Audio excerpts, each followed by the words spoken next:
안녕하십니까, 혜원입니다. 혜원의 삶의 지혜 WOL. 오늘은 보니까 벌초네요. 벌초.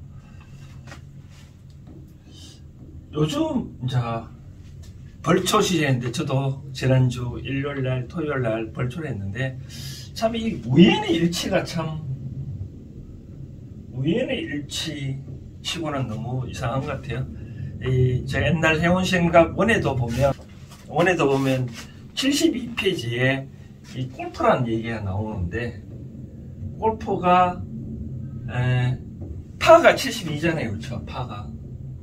근데 72페이지에 여기 써져 있다는 거고, 또 벌초도 이번 주에 제가 이 행운을 드릴까 차원에서 벌초를 얘기를 하다 보면, 제가 지난 주말 벌초 한 거 좀 인연의 법칙이 좀 이상하죠. 그렇죠? 우리가 타로점을 볼 때 뭐 56장 갖고 타로점을 보는데 과연 그건 맞을까라고 하지만 이런 의미가 있잖아요. 우리나라 속담에 야 너는 뭐 양반되기 틀렸다 하잖아요. 뭐 우리가 꼭 그 사람 언급을 하면 꼭 그 사람이 나타나잖아요. 그럼 나타나면 야 방금 전까지 너 얘기했다고 그러면서 뭐 그런 얘기하는데, 사실 이게 우연의 일치일 수도 있지만 타로점도 우연의 일치일 수 있지만 이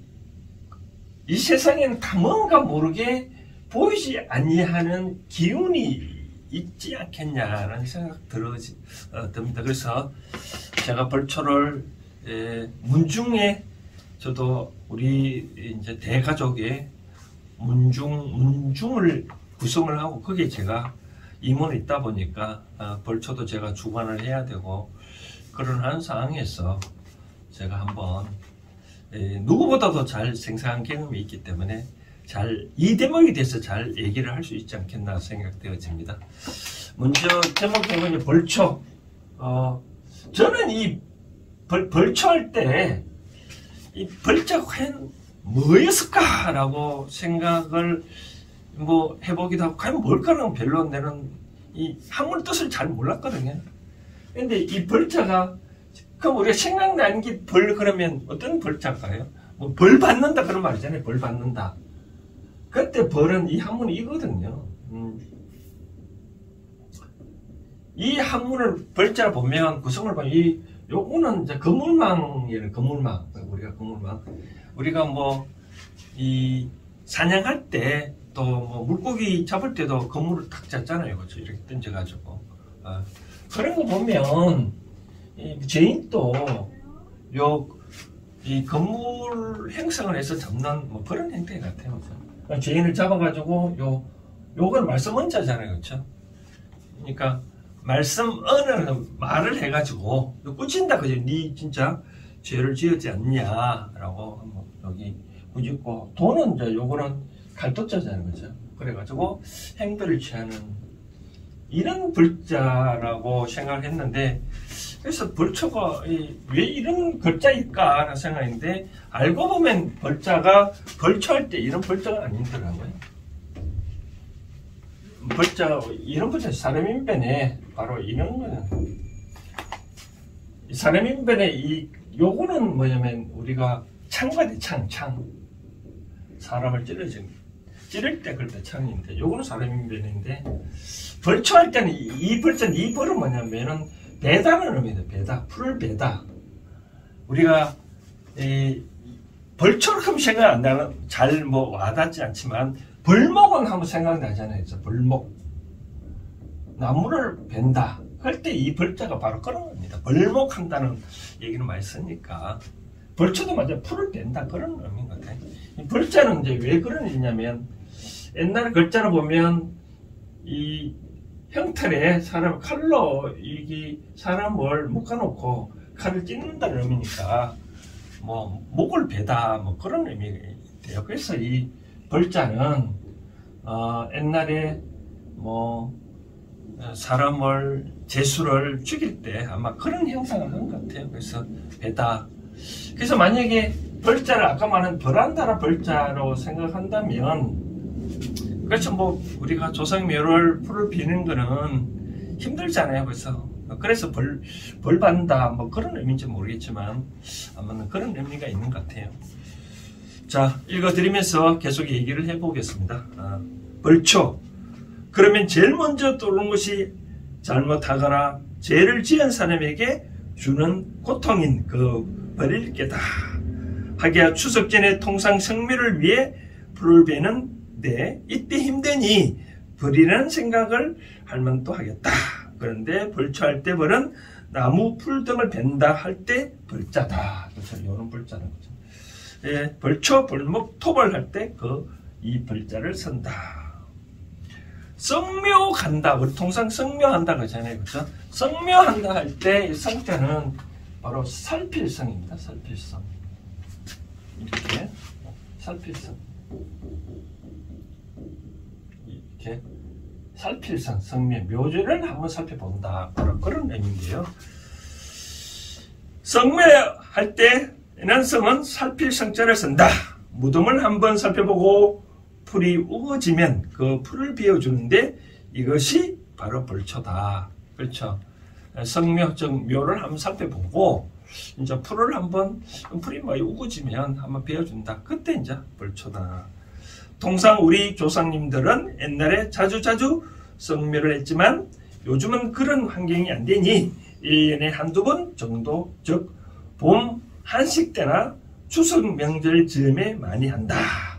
한식 때 하는 성묘는 추운 겨울 내내 눈바람에 봉분이 어찌 되었는지 살펴보기 위한 것이다. 그리고 추석 명절 즈음에 하는 성묘는 명절도 닥치고 또한 처서가 지나면 풀과 나무들이 이제는 더 이상 자라지 않으니 벌초 겸 가는 것이다. 그리고 보면 우리 조상들은 자연의 질서를 잘 이용한 것 같다. 처서가 지나면 풀도 더 이상 생육을 잘 안 하는 것을 알고 이 날이 지나 벌초를 하러 갔으니 참으로 지혜롭게 행동을 한 것 같다.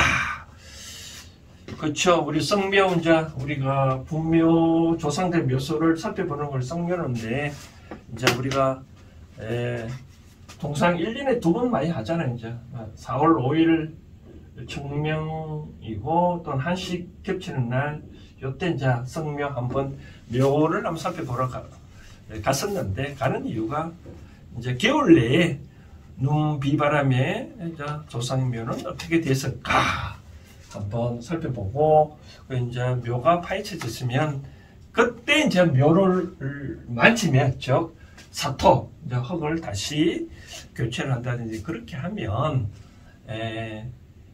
귀신도 그날 하루 쉰다고 하니까 뭐 인날 사토도 많이 하거든요. 그다음 이제 우리 7월달에 추석 전에 하는 이 성묘는 뭐냐면 이제 우리가 이제 아까도 책에 나왔다시피 처서가 지나면 그런 거 있잖아요. 모기도 뭐 입도 삐뚤어진다고 그래서 모기도 안 문다고 그러는데 이 처서가 지나면 이제 만물의 생육이 멈추는 거거든요. 그래서 이제 겨울 준비를 하니까 이 풀을 베줘도 더 이상 이제 풀을 안 난다라고 그런 의미로 우리 조상님들은 수석 전에 이제 명절도 닥치고 그래서 한번 가서 풀이 많이 우거지면 풀도 좀 베어주는 그런 풍습을 하는 것 같아요. 과거에는 조상을 섬기는 것을 제일 큰 덕목으로 여겼다. 그래서 낮 서너 개 들고 가서 벌초를 하더라도 정성껏 했다. 요즘은 다들 애초기를 이용한다. 만약 무덤에 혼백이 있다면 귀신도 그 애초기 소리에 시끄러워 주무시다가 놀라 벌떡 일어날 상황이다. 또 어떤 집안은 본인들이 하기 힘드니 남에게 맡기고 돈으로 해결하기도 한다. 과연 옛날 사람들이 보면 뭐라고 하실지 참못 궁금하다. 곰곰이 생각하건대 조상의 봉분이 없으면 몰라도 정성껏 해야 한다. 시대의 흐름을 보면 애초기를 사용하는 것은 어쩔 수 없겠지만 돈을 주고 남에게 대신시키는 건 예의가 아니다. 혹자는 무덤도 자연의 일종이니 그냥 내버려두면 괜찮다고 한다. 하지만 일단은 봉분이 있다면, 봉분, 무덤이 있다면 벌초를 하는 것이 조상에 대한 예의고 남들에 대한 그 집안의 명목이다. 어느 집안이 무덤을 잘 갖고 놓았다면 지나가는 사람들도 이 집안이 어느 집안인지 모르지만 잘 갖고 놓았네라고 말하겠지만, 잡초만 무성한 무덤이라면 이 집안은 대가 끊겼나? 왜 이리 방치를 하지? 라고 다들 한마디씩 한다. 그렇죠. 저도 지난주에 벌초하면서 애초기를 많이 사용했는데, 옛날에는 그런 말 했대요. 이제 낯설어 만지게 풀을 베니까 한 자루 깎기는 힘드니까 몇 자루 갈아서 들고 가서 벌초를 하기도 했는데, 저도 이제 뭐 애초기를 많이 이용하는데 좀 풍설이 그렇다요. 제가 애초기 있기 전에 30년 전에 어른들 벌초할 때 따라가 보면 그다지 풀이 크게 자라지 않은 것 같더라고요. 근데 요즘 가보면 날씨가 그런지 풀이 많이 옛날보다 더 많이 자란 것 같아요. 근데 그것이 날씨 때문인지 곰곰이 생각해보면 그러지는 않은 것 같아요. 저는 이렇게 생각합니다. 우리가 손으로 풀을 베면, 예를 들어서 풀을 이렇게 이제 손을 잡고 이게 비면, 풀을 이제 모아가지고 옆에 버리잖아요. 근데 요즘 애초기를 하면, 이 애초기 돌리니까, 그게 참풀이 얼마나 많이 깎이겠어, 그쵸? 그러면 그게 이제 그림이 돼가지고, 풀이 더 나는 것 같아요.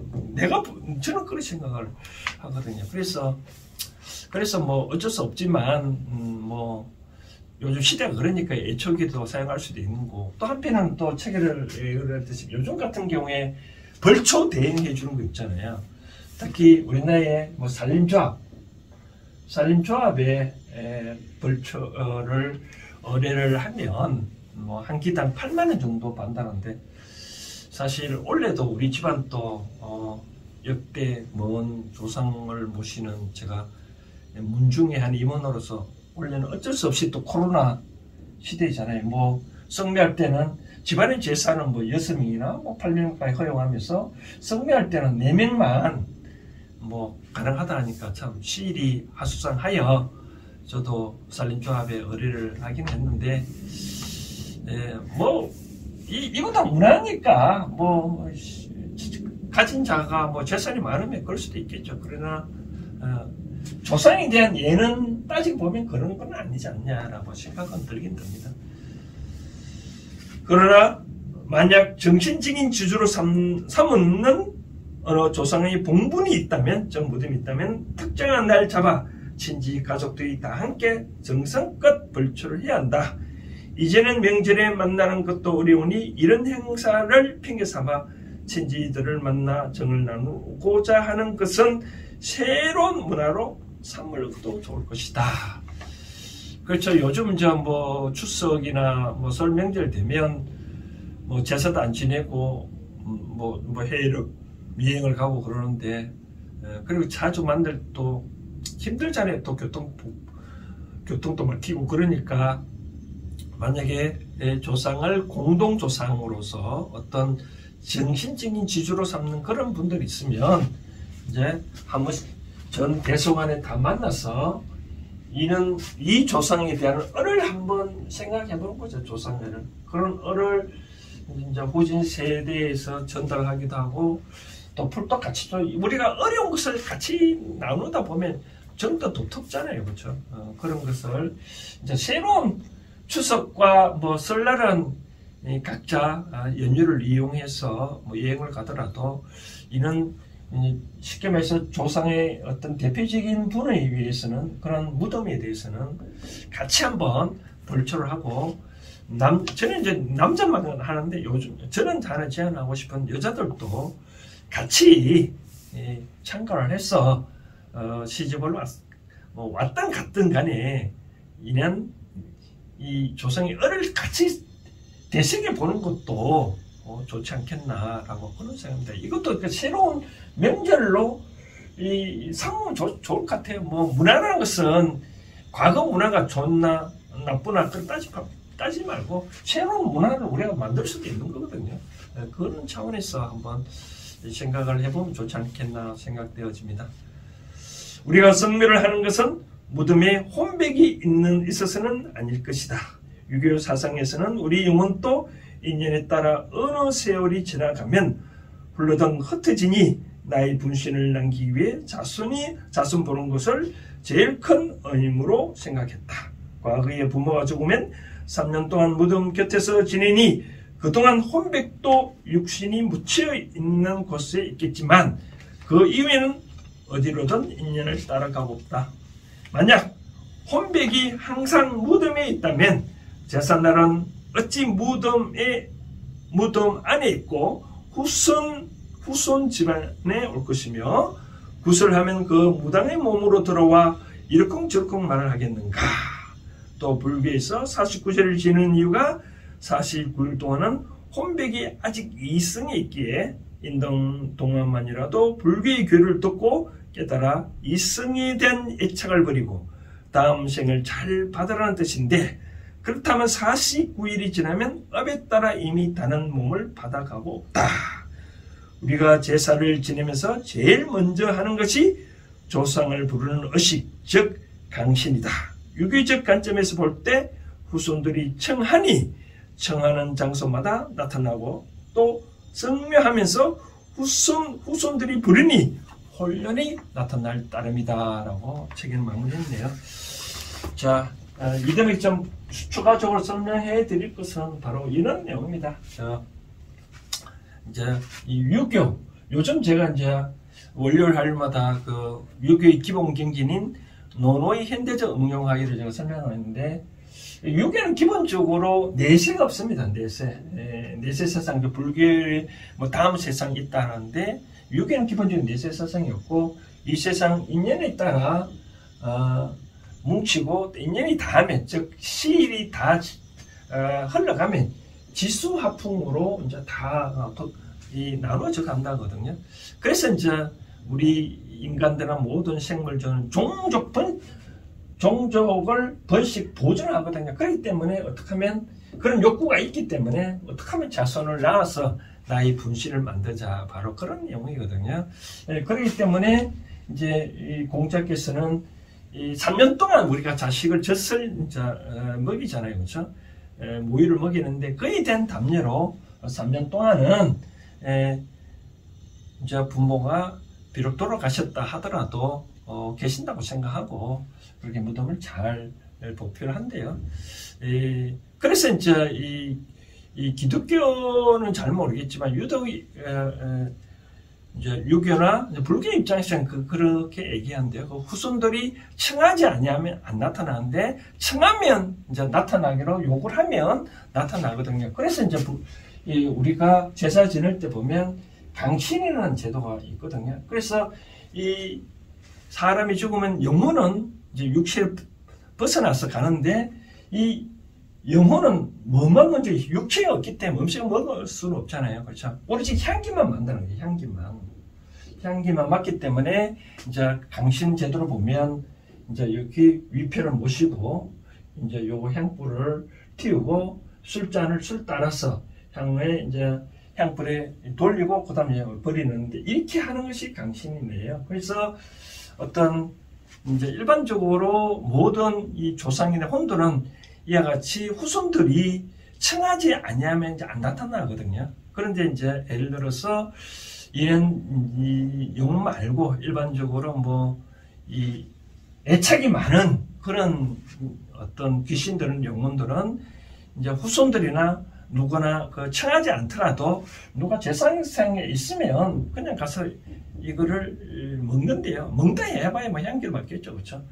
먹어가지고 이제 배가 부르면 이제 하고 싶은 게 뭐겠어, 이제 짝을 진다 그러잖아요. 짝을 지을 때 이제 그 애착, 애용이 많기 때문에 뭐 동물에 이제 교미하는 것에도 영혼이 들어갈 수 있고, 근데 그렇게 하면 이제 짐승은 태어나겠죠, 그렇죠? 바로 그러한 사례인데, 그래서 저는 생각합니다. 이제는 벌초 문화가 이 하나의 새로운 문화로 발전시키는 것도 아까 책에도 말씀드렸다시피 참 좋지 않겠나라는 생각 들어집니다. 근데 그러면 이거를 벌초를 계속 언제까지 할 건가? 벌초 꼭 해야 되느냐?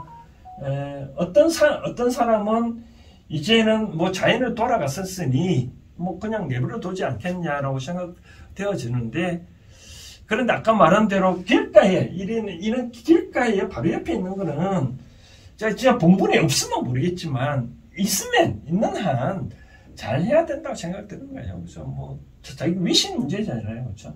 우리가 자꾸 누가 말을 한다는 것은 그 말에는 무한 에너지가 있거든요. 그럼 그건 에너지가 자꾸 길가 가는 사람들이 저 집안에 누구 사람인지 자꾸 입을 댄다 그러면 그 기분이 안 좋거든요. 근데 이런 것을 잘 갖고 놓으면 저 집안에 누구지 참 잘해놨네. 그 말들이 그 사람들이 막 아까 내가 처음에 말했다시피 기운이거든요. 기가 잘 통하거든요. 그럼 잘 해야 되지 않느냐.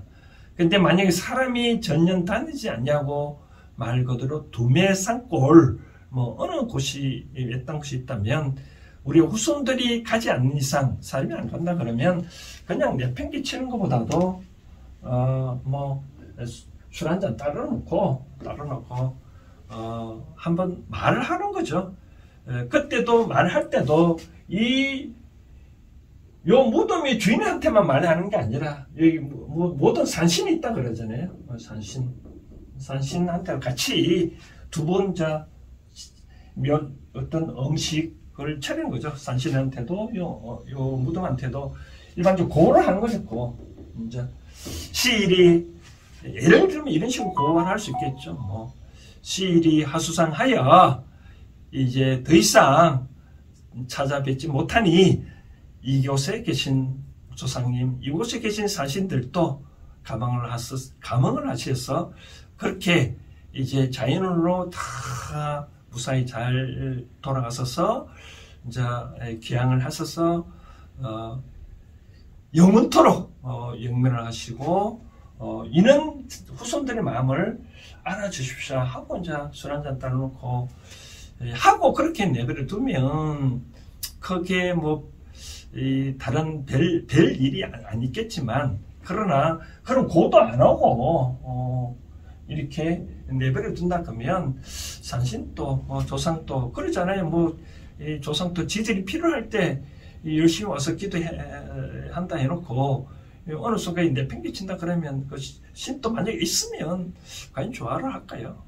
그래서 한 번 정도 이렇게 고를 하고 뭐 자연을 잘 돌아가시라고 얘기를 하는 건 나쁘지는 않을 것 같아요. 그래서 근데 이제 만약에 그렇지 않냐고 어찌됐든 간에 사람들 눈에 잘 띄는 그런 곳에 만약에 봉분 즉 무덤이 있다면 잘 갖고 노는 것도 이것을 기초로 새로운 문화를 창출하는 것도 좋을 것 같아요. 자, 벌초에 대해서는 이 정도로 하도록 하겠습니다. 즐거운 명절 되시고 계속적으로 좋은 이야기로 계속 행운을 드릴까요? 홀담 형식으로 하겠습니다. 감사합니다.